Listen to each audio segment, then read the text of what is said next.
दोस्तों, अगर आपके VFD कभी कभार OL2 का फॉल्ट दे रहा हो ना, जैसा कि आपको मालूम है OL2 का फॉल्ट जो है ना वो VFD ओवरलोड होने की सूरत में आता है, यानी कि मोटर भारी हो या VFD छोटी हो, इस तरह। तो उसको आप किस तरह ठीक करेंगे, आपको एक सेटिंग में बताने जा रहा हूँ। उससे पहले आपसे छोटी सी दरख्वास्त होगी, हमारा ये नया पेज है, इसको फॉलो ज़रूर करें और वीडियो को हो सके तो ज़्यादा से ज़्यादा लाइक और शेयर करें। तो यहाँ पे आपने सिर्फ मास्टर सेटिंग में एक सेटिंग चेंज करना है। वो मास्टर सेटिंग PE की सेटिंग में होता है। PE डाटा एंटर, फिर डाटा एंटर, यहाँ पे पासवर्ड 40721,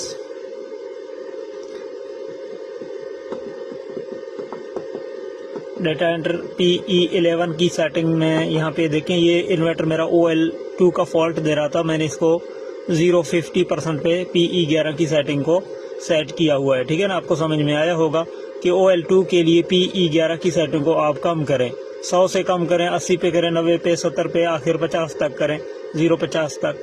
तो आपका OL2 का फॉल्ट ज़्यादातर चांस ये है कि ख़त्म हो जाएगा। तो उम्मीद करता हूँ ये चीज़ आपकी समझ में आई होगी। अगर वीडियो अच्छी लगे लाइक कमेंट शेयर जरूर करें। अपना बहुत सारा ख्याल रखें। इजाज़त दें। अल्लाह हाफिज़। दोस्तों, इस वीडियो के जरिए से आपको सिखाएंगे एक ऐसी सेटिंग के बारे में जो कि VFD के अंदर कुछ जो है ना अहम होती है और थोड़ा खतरनाक भी होता है। खतरनाक इस वजह से है कि उस सेटिंग को छेड़ने के बाद आपकी VFD के बटन काम करना छोड़ जाएंगे, उसके बाद आप दोबारा सेटिंग में भी नहीं जा पाएंगे। तो उसके लिए आपको इस वीडियो के ज़रिए से मैं इतला देता हूं कि भाई वो सेटिंग आपने गलती से भी चेंज नहीं करना कभी, और आपने बहुत एहतियात करना है। वो कौन सी सेटिंग है, बढ़ते हैं सेटिंग की तरफ। उससे पहले आपसे छोटी सी दरख्वास्त होगी कि हमारे नए पेज को फॉलो करके हमें सपोर्ट ज़रूर करें। जहां तक हो सके आपने जो है ना पेज को फॉलो करके सपोर्ट करना है। तो यहाँ पे प्रोग्राम बटन दबाएं। यहाँ पे आपने जाके जो है ना ये P7 की सेटिंग में, और P705 की जो सेटिंग है ना, ये बहुत बड़ा जो है ना खतरनाक होता है, इस वजह से कि अगर इसकी वैल्यू आप चेंज करते हैं तो ये बटन काम छोड़ जाएंगे। ठीक है ना, P705 की सेटिंग में कभी भी आपने छेड़छाड़ नहीं करनी। VFD की जो सबसे ज्यादा इंपॉर्टेंट और अहम और हसास सेटिंग में से जो है ना P705 का सेटिंग होता है। उम्मीद करता हूँ ये चीज आपकी समझ में आई होगी। P70 सेटिंग की सेटिंग को कभी भी छेड़ना नहीं। मेरे पास रोजाना कॉलें आती हैं, रोजाना इन्फॉर्मेशन आती है इस तरह के बटन काम छोड़ गए हैं, बटन काम छोड़ गए हैं। ठीक है भाई, तो पेज को फॉलो करें, वीडियो को लाइक करें, अपना बहुत सारा ख्याल रखें। इजाजत दें। अल्लाह हाफिज। दोस्तों, इस वीडियो में बात करेंगे VFD पर OC1 का फॉल्ट अगर शो हो रहा हो तो उसमें कैसे सेटिंग किया जाए और किस तरह उसको ठीक किया जाए। जहां तक सेटिंग का ताल्लुक है OC1 के हवाले से, वो मैं आपको समझाता हूं। यहाँ पे प्रोग्राम बटन दबाएं, P0 में एंटर करें और P011 की सेटिंग में जाएं। P011 की सेटिंग में जाके यहाँ पे देखें, यहाँ पे जो भी सेट है ना, आपने 10-20 सेकंड मजीद बढ़ाना है। जिस तरह यहाँ पे 20 है तो मैं 40 तक करके इसको ट्राई करूंगा। और P012 की जो सेटिंग है ना, इसको भी मैं उतना ही बढ़ाऊंगा जितना मैंने P011 की बढ़ाई हुई है, यानी कि दोनों सेटिंग को बराबर और थोड़ा बढ़ा के रखेंगे। उसके बावजूद भी अगर OC1 का फॉल्ट आ जाए ना, तो उसके बाद आपने यहाँ पे आउटपुट में जो आपका केबल की तारें जा रही है ना 3, तो वो आपने आखिर तक जो है ना चेक करने हैं और मोटर तक चेक करने हैं कि किसी जोड़ में या कहीं पर कोई शॉर्ट सर्किट तो नहीं है, यानी कि तारें आपस में मिली हुई तो नहीं है। तो फिर यहाँ पे आपकी केबल में फॉल्ट हो सकता है। खुदा न ख्वास्ता केबल भी क्लियर निकले, इन्वर्टर भी ठीक हो, सब कुछ ठीक होने के बावजूद भी OC1 का फॉल्ट जान ना छोड़े ना, तो आखिर में बात आपकी मोटर तक जा सकती है, यानी कि मोटर में अंदर कोई प्रॉब्लम हो सकती है। उम्मीद करता हूँ ये चीजें आपकी समझ में आई होगी।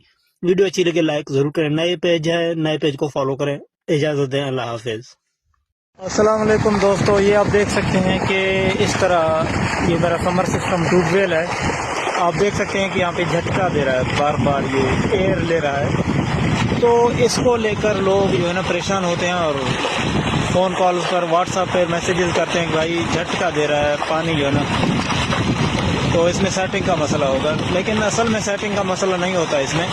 इसमें एक चीज़ है कि आपका कुएं में जो है ना पानी कम है और आपका मोटर ऊपर रखा हुआ है। तो ये ज़्यादातर तब होता है जब आपकी फ्रीक्वेंसी जो है ना ज़्यादा बढ़ते हैं, यानी कि या तो मौसम साफ़ हो या प्लेटें आपके पास ज़्यादा हों, यानी प्रेशर के साथ जब चल रहा होता है तो पानी नीचे से पूरा नहीं होता, तो इस वजह से ये झटका कर रहा है। तो इस चीज़ से समझ ले, अगर इस तरह का सिचुएशन हो ना, यानी झटका हो इस तरीके से एयर ले रहा हो, तो फिर आपने ये करना है कि आपने अपना पाइप जो है ना मज़ीद मोटर समर सिस्टम आपने मज़ीद नीचे करना है 10-15 फुट, ताकि ये झटका ख़त्म हो सके। तो उम्मीद करता हूँ ये चीज़ आपकी समझ में आई होगी।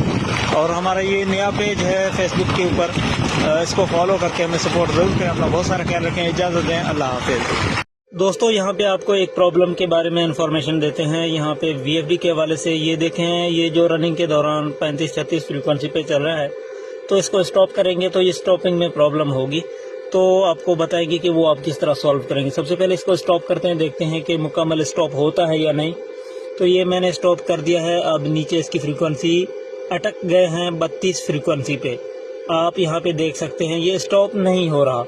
तो इसको एक प्रोग्रामिंग की ज़रूरत है, सेटिंग की। मैं आपको बताता हूँ। प्रोग्राम बटन दबाएं, PB पे डेटा एंटर करें और PB07 का जो सेटिंग है ना, इस पे एंटर करें। यहाँ पे आपने इसको मैक्सिमम करना है, यानी कि 150 होगा। तो 150 पे करके एंटर कर देते हैं। अब देखते हैं, यहाँ पे देखें जस्ट मैंने यही सेटिंग की है, तो अब ये स्टॉपिंग की तरफ, यानी कि बंद होने की तरफ जा रहा है। तो सिंपल सी बात थी, यानी कि सिंपल सी एक सेटिंग थी, तो वो मैंने आपको बता दिया है। उम्मीद करता हूँ ये वीडियो आपको पसंद आई होगी। अगर वीडियो पसंद आए लाइक ज़रूर करें। हमारा नया पेज गुलजान बुगटी VFD के नाम पे है, इसको फॉलो ज़रूर करें। अपना बहुत सारा ख्याल रखें, इजाज़त दें, अल्लाह हाफिज़।